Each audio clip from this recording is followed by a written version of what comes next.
Hello everyone, আজি আমি আকৌ এটা ভিডিও লৈ আহিছো যত আমি ইন্টিগ্ৰেশনৰ দুটা ইম্পৰ্টেন্ট কোৱেশ্চন ডিসকাস কৰিম এক্সামৰ আগত তোমালোকক ইন্টিগ্ৰেশনৰ মই দুটা কোৱেশ্চন দি দিছো ঠিক আছে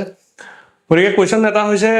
ডেফিনিট এটা ইনডিফিনিট ইন্টিগ্ৰেলছৰ সো ফাৰ্স্ট কোৱেশ্চনটো আমি লৈছো এটো কোৱেশ্চন সলভ কৰিম সলিউশন এই কোৱেশ্চনটো খুব কমন এনেকুৱা টাইপৰ কোৱেশ্চন আহি থাকে হেকাৰণে মই কোৱেশ্চনটো পিক কৰিছো আৰু হেতু অহাৰ চান্সেস আছে হেকাৰণে মই এই কোৱেশ্চনটো লৈছো ঠিক আছে সো এটো কোৱেশ্চন যদি সলভ কৰিবলৈ দিয়ে তুমি কেনেকৈ কৰিবা তাৰ কাৰণে তোমাৰ ট্ৰিগনোমেট্ৰিক নলেজ লাগিব মই এতিয়া বহুত ডিটেইলছত হেবিলাক ক'বলৈ না যাও কিন্তু ফৰ্মুলাখিনি লিখি যাম যে 1 - sin x 1 - sin x ৰ জায়গাত তুমি লিখিব পাৰা 2 sin x/2 cos x/2 জুনে জানাটো ভাল কথা জুনে নাজানা হিহতি মনত ৰাখিবা যে sin x ৰ জায়গাত আমি 2 sin x/2 আৰু cos x/2 লিখিব পাৰো ডেনোমিনেটৰত আমি লিখিব পাৰো 2 sin square x/2 2 sin square x/2 ঠিক আছে হিমানটো লিখাৰ পিছত আমি ব্ৰেকেট ক্লোজ কৰিলো it's dx ডাইৰেক্ট মই এই লাইনটোৰ পৰা এটো লাইন ডাইৰেক্ট কন্টিনিউ কৰি দিছো ঠিক আছে এটা তুমি লিখা pi/2 pi e to the power x এতিয়া তোমাৰ হৈ গল এটো ইয়াৰ তলত দি দিও এটো a1 ৰ তলতো দি দিম ইয়াৰ তলতো দি দিম like it will be like 1/2 sin square x/2 minus 2 sin x/2 cos x/2 divided by 2 sin square x/2 dx ঠিক আছে এতিয়া তুমি সব pi/2 ললো e to the power x এটো তোমাৰ কি হ'ব 1/2 sin square x/2 1 sin x আমাৰ cosec x হয়নে গতিকে আমি এটো লিখিব পাৰো না 1/2 cosec square x/2 বুলি আমি লিখিব পাৰো ধুনিয়াকে পাৰো আৰু ইয়াত সোয়া দুটা sin square x/2 মানে দুটা sin square x/2 আছে তাৰে এটা ইয়াৰ তলত দি দিম a sin x/2 তলত দি দিম আৰু এটা sin x/2 ইয়াৰ তলত দি দিম এটা স্কয়াৰ আছে কাৰণে দুটা sin x/2 এটা ইয়াৰ তলত দিলে sin x/2 আৰু হে sin x/2 কাটা যাব 2 কটা গলে আৰু এফালে থাকি গল cot x/2 by sin x/2 so হেতু হৈ যাব cos x/2 by sin x/2 হেতু হৈ যাব cot x/2 dx বুজি পালা কারবার এটা প্রবলেম হল নেকি যে ইয়াত sin square x/2 মানে দুটা sin square x/2 আছিল sin square মানে দুটা তাৰে এটা ইয়াৰ তলত দি দিলো এটা ইয়াৰ তলত দি দিলো ডিটেইল তো মই আজি দেখাই থকা নাই জাস্ট কৈ দিছো মুখে সো দুইটাৰ তলে দি দিলো ইয়াৰ তলত দিয়াটোৰ লগত sin x/2 কটা গল আৰু ইয়াৰ তলত দিয়াটোৰ লগত cot x/2 হৈ গল সো এতিয়া আমি ইয়াত এটা ফৰ্মুলা এপ্লাই কৰিম that formula is that most important formula তোমালোকে মনত ৰাখিবা ফৰ্মুলাটো হৈ গল যে এনেকুৱাটা আছিল like e to the power x fx plus f dash x dx एक minute f dash x dx एक मिनट सो তেতিয়া আমাৰ এটো কি হৈ যায় e to the power x f of x এটো এটা ফৰ্মুলা আছে e to the power x f of x হৈ যায় যদি কোনবাটা ইন্টিগ্ৰেশন এটো স্ট্ৰাকচাৰ থাকে যে এটা ফাংশন আছে প্লাস f dash x আছে তেতিয়ালে তাৰ ইন্টিগ্ৰেশনটো সদায় এটো হয় ফৰ এক্সাম্পল মই এটা সৰু এক্সাম্পল দি দিছো তোমালোকৰ আহে এনেকুৱা এক মাৰ্কৰ কাৰণে কোৱেশ্চন সুধিব পাৰে যেনিবা e to the power x tan x plus sec square x আছে ঠিক আছে সো ইয়াৰ আনসাৰটো তোমাক সুধি দিব এক মাৰ্কৰ কোৱেশ্চন তুমি দেখি ভয় খাই যাবা যে কি বস্তু আহি গল এটো ইমান ডাঙৰ ইন্টিগ্ৰেশনটো আমি কৰিব লাগিব না লাগে জাস্ট এক মাৰ্কৰ আনসাৰ যে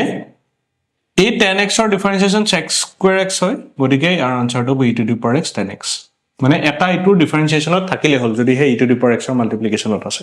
আনসাৰটো e to the power x tan x এক মাৰ্কৰ কোৱেশ্চন সো হেতু কাৰণে আমি হেতু বস্তুলে ট্ৰাই কৰিম কাৰণ ইয়াত e to the power x আছে সো আমি দেখাম যে এটো ডিফাৰেন্সিয়েশন ইয়াৰ হয় cot x ৰ minus cot x ৰ হয় ঠিক আছে তো তাৰ কাৰণে আমি ট্ৰাই কৰিম আমি ধৰি ল let minus cot x by 2 equal u ধৰি ললো আৰু ইয়াক ডিফাৰেন্সিয়েট কৰি দিলে মাইনাস তো আগৰ পৰা আছে আৰু কটৰ কাৰণে minus cosec square x/2 আহি গল আৰু x/2 ক ডিফাৰেন্সিয়েশন কৰিলে একটা এক্সট্ৰা 1/2 আহি গল সো এটো হৈ গল du/dx ঠিক আছে সো এতিয়া এটো হৈ যাব তোমাৰ 1/2 cosec square x/2 equal du/dx তো বেসিক্যালি তুমি দেখিলা যে কি দেখিলা যে ইয়াৰ ডিফাৰেন্সিয়েশন হয় cot x/2 differentiation to 1/2 cosec square x/2 হয় তো তুমি এটো ইয়াত কৰি পেলে এক্সট্ৰাকে দেখাব না লাগে তুমি এটো লাইক এনেকে ক্লোজ কৰি ৰাখি দিব পাৰা এনে ক্লোজ কৰি ৰাখি দিব পাৰা ডাইৰেক্ট ইয়াৰ পৰা তুমি ডাইৰেক্ট ফৰ্মুলাটো এপ্লাই কৰি দিব পাৰা means তো তুমি এইটো চেক কৰিলা যে এইটো হয় বা কৰি দেখুৱাবও লাগে দেখুৱালেও ভাল তুমি কৰি দেখুৱালা এইটো এনেকে দেখুৱাৰ পিছত লেট এইটো কৰিলা এইখিনি দৰকাৰ নাই মই ৰাফ ৱৰ্কৰ কাৰণে কৰিলো actually fx ধৰি কৰিব লাগে fx equal this then differentiation of this equal this এনেকে ধৰি কৰিব লাগে বাট মই u ধৰি কৰি দিলো তো বেসিক্যালি আমি গম পাই গলো যে ইয়াৰ ডিফাৰেন্সিয়েশনটো কি হ'ব ইয়াৰ ডিফাৰেন্সিয়েশনটো হৈ যাব আমাৰ minus cot x by 2 ইয়াৰ ডিফাৰেন্সিয়েশনটো হ'ব minus cot x by 2 আৰু ইয়াৰ লগত e to the power x multiply হৈ থাকিব e to the power x minus আৰু ইন্টিগ্ৰেশনটো আছে আমাৰ কৰ পৰা কলৈ ইন্টিগ্ৰেশনটো আছে like pi by 2 to pi by 2 to pi লিখে তাত কোনো চেঞ্জ নহয় ঠিক আছে বিকজ মই তোমালোকৰ এটা কাৰবাৰ কনফিউজন হ'ব পাৰে যে স্যাৰ এটো u ধৰিছিলে u ধৰিলে তো লিমিটটো চেঞ্জ হৈ যায় নো u ধৰিলে লিমিট চেঞ্জ হয় কিন্তু মই সাবস্টিটিউটটো কৰাটো নাই হেকাৰে মই কলৈ বস্তুটো এক্সট্ৰাকে ৰাখিবলৈ সাবস্টিটিউটটো কৰা নাই সাবস্টিটিউটটো যেতিয়া কৰা নাই মই জাস্ট ইয়াৰ তোমাক দেখুৱালো যে ইয়াৰ ডিফাৰেন্সিয়েশন এটো হয় so you can apply the formula গতিকে তাত লিমিটৰ কোনো চেঞ্জ নাই তো তাত তুমি এতিয়া লিখি দিয়া minus e to the power pi cot of pi by 2 আৰু তাৰ পিছত মাইনাস এটো এটা পাৰ্ট মাইনাস হৈ যাব minus e to the power pi by 2 cot of pi by 2 কৰিলে pi by 4 so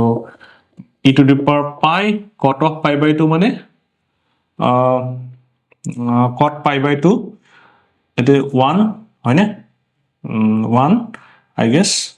sorry 1 নহয় cot pi by 4 is 1 minus minus at plus হ'ব e to the power pi by 2 এটো হৈ যাব তোমাৰ cot pi by 4 মানে 1 আৰু cot pi by 2 মানে হ'ব 0 cot pi by 4 মানে 0 plus e to the power pi by 2 so e to the power pi by 2 answer to match কৰিছেনে answer to ইয়াতে মোৰ কবাত লিখা আছিল e to the power pi by 2 আছে answer yes e to the power pi by 2 ঠিক আছে so এটো হৈ গল e to the power pi by 2 so হৈ গল এটা ইন্টিগ্ৰেশন আমি নেক্সট ইন্টিগ্ৰেশন টুলে যাও next integration is that sin x by sin x minus a সো হেতু আমি কৰিবলৈ ট্ৰাই কৰিম sin x by sin x minus a so ইয়াতে লিখিলো sin x by sin x minus a ইয়াত কোনো লিমিট নাই তো তুমি ধৰি লোৱা লেট প্ৰথম x minus a প্ৰথমতে সাবস্টিটিউট কৰিম u এ ভিতৰ পাৰ্টটো ইয়াক ডিফাৰেন্সিয়েট কৰিলে dx = du আহিব সো ইন্টিগ্ৰেশনটো বেসিক্যালি হৈ যাব sin a + u আৰু তলত আহিব sin of u du বুজি পালা এই x ৰ জাগাত এটো ইফালে গুছি গলে x = a + u হৈ যাব সো x ৰ জাগাত মই a + u লিখি দিলো আৰু এটো থাকিলে তো এতিয়া উপৰটো sin a + b ভাঙি দিয়া sin a cos b cos a sin b divided by sin u du sin to সবৰ তলে তলে দি দিম sin a cos u sin a cos u by sin u whole plus cos a sin u by sin u du ঠিক আছে এই sin u কাটা যাব তো আমাৰ আহিব sin a cos u by sin u cot u তো sin a cot u plus cos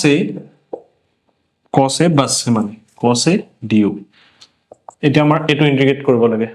so ইন্টিগ্ৰেশনটো দুইটাতে দি দিও প্ৰথম কথা হল sin a দি দিলো sin a cot u দি দিলো du আৰু ইয়াত দিলো cos a du এই যে a বোৰ কনস্ট্যান্ট হয় আমাৰ ঠিক আছে a বোৰ কি হয় কনস্ট্যান্ট হয় গতিকে a sin a টো কনস্ট্যান্ট হ'ব a যদি কনস্ট্যান্ট sin a কনস্ট্যান্ট কি বাহিৰলৈ ওলাই গুছি যাব sin a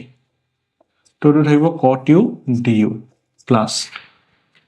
a cos a বাহিৰত গুছি যাব cos a integration of du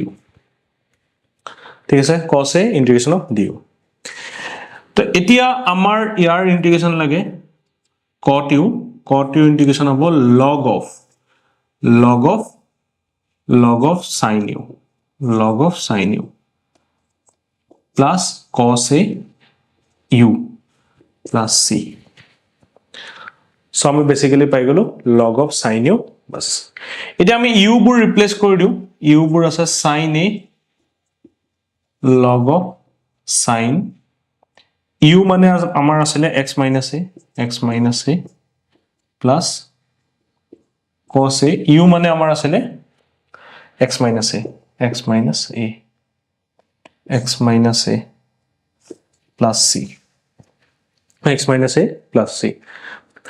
গতিকে আমি কি পালো sin a log of sin x minus a এটো আমাৰ আনসাৰ পাই গলো আৰু অলপমান সিম্পলিফাই কৰিব পাৰো cos a into x কৰিব পাৰো কিন্তু আমাৰ দৰকাৰ নাই আমি মানতে যদি ৰাখি দিও that will be our answer ঠিক আছে এই মানতে আমি আনসাৰ পাই যাম সো দুটা ইন্ডিকেশন তোমালোকক মই দেখাই দিলো সো তোমালোকে ইমানটো লৈকে যদি এটো কৰি থৈ আহা আৰু আগৰটো যদি হিমানে কৰা দেন ডান ঠিক আছে ওকে